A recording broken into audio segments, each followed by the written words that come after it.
Let's take a look at the format system. Now, the format system is going to help you come up with a format for teaching what you have to teach. And what it states is that people want to know why, what, how, and what if. So let's go through each of these. First of all, you want to use this system for everything that you're going to teach. You can use it for the class in general when you begin it, but you also want to mention it for every technique that you teach, every new idea. You want to introduce it this way. This is a great way to organize things and to help you plan out what you're going to say about things. So when we talk about why, people want to know why they should learn a specific technique. It's really not good enough to just say, well, here's the next technique that you're going to learn in NLP and enjoy, here we go. So it's much better to say, this technique is helpful if they've got a blockage with this, or if they've got two beliefs that are working against each other, or what have you. It's much more powerful if you explain to them why they should learn it before you actually get into it.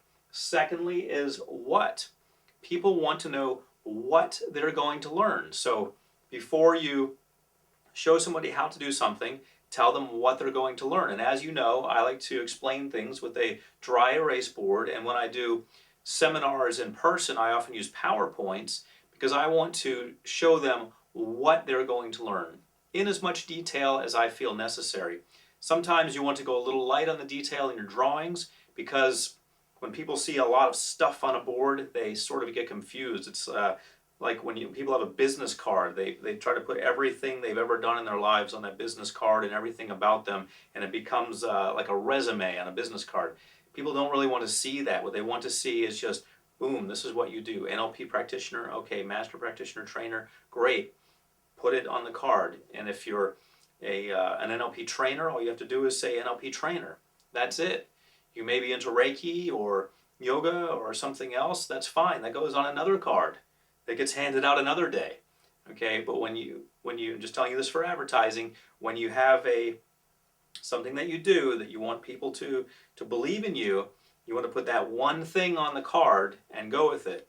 Same way when you create a PowerPoint or write on the board, keep it very simple and focused, because people, if they see too much stuff, they sort of tune out. So give details, but make sure they are concise details.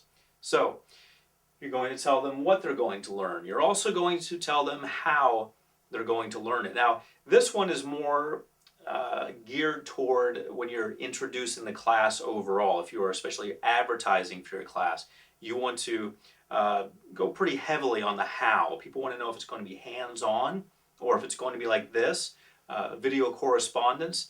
They want to know how they are going to get to where they want to be. What's the method by which you're going to take them there? Also, what if? People want to know things such as, what if I combine this with hypnosis, or what if I combine this with Reiki, or what if I combine this with psychotherapy? So if you're teaching something, this again, this what if is more important when you're advertising overall. People want to know if they can combine it with other things. What if I do this? What if I do that? Also, when you're doing demonstrations and teaching your students, people want to know sometimes, what if I change this? What if I, instead of touching them here, touch them here for an anchor? Will that make any difference? People oftentimes don't know this when they first get into NLP. They need to have it explained to them, and they'll have a lot of what if questions. So being conscious of the what if can be very helpful when you're demonstrating things. So keep in mind that when you do this, it really helps pull people to you. It really helps them relate to you more. In your advertising, it helps them relate to you tremendously and literally will bring them in the door. But when you're teaching something, when you've already got them in the classroom, it helps them really feel that you know what you're talking about. And of course, you do know what you're talking about, but your job is to convey that you know what you're talking about. So using the format system can really help tremendously. Okay, so if you mix in with this the VAK, and if you want, you can mix an OG, you don't have to, VAK, you want to make sure you hit those. You want to explain to them, for example, if I'm explaining how to install an anchor. Let's take something very basic in NLP. I'm explaining how to install an anchor, just a regular run-of-the-mill anchor for motivation. I'm going to, touch here, and you think about something motivating, and you say the word motivation. So the touching here and saying the word motivation, that's the anchor, once I've gotten myself in state. Okay, so I want to explain why we're going to learn that, and I want to use the VAK. So you want to make sure that you're explaining, starting out with that, why in the world would we learn this? So the way to do that would be, well, you're going to be seeing a lot of patients, and I want you to look forward to a time when the patient will come into your office with a lack of motivation. And I want you to see yourself helping that person and working with them using this. Also, when you talk about the visual sense, realize that, and when you're explaining why using the visual sense, realize that you can use illustrations if you want. Now, I have everything written on the board ahead of time and I just reference it, but if you want to draw things out, you can, that's fine.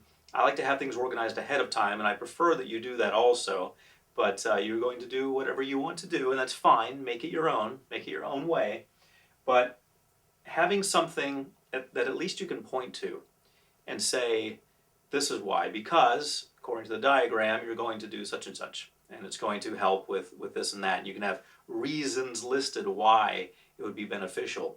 So talking more about the why, using the auditory sense, you can tell them that when patients come in your office and they say to you, hey, do you have a way to work with this? You can say, well, yes, I do. I have the ability to install an anchor. So that's more about the why using auditory.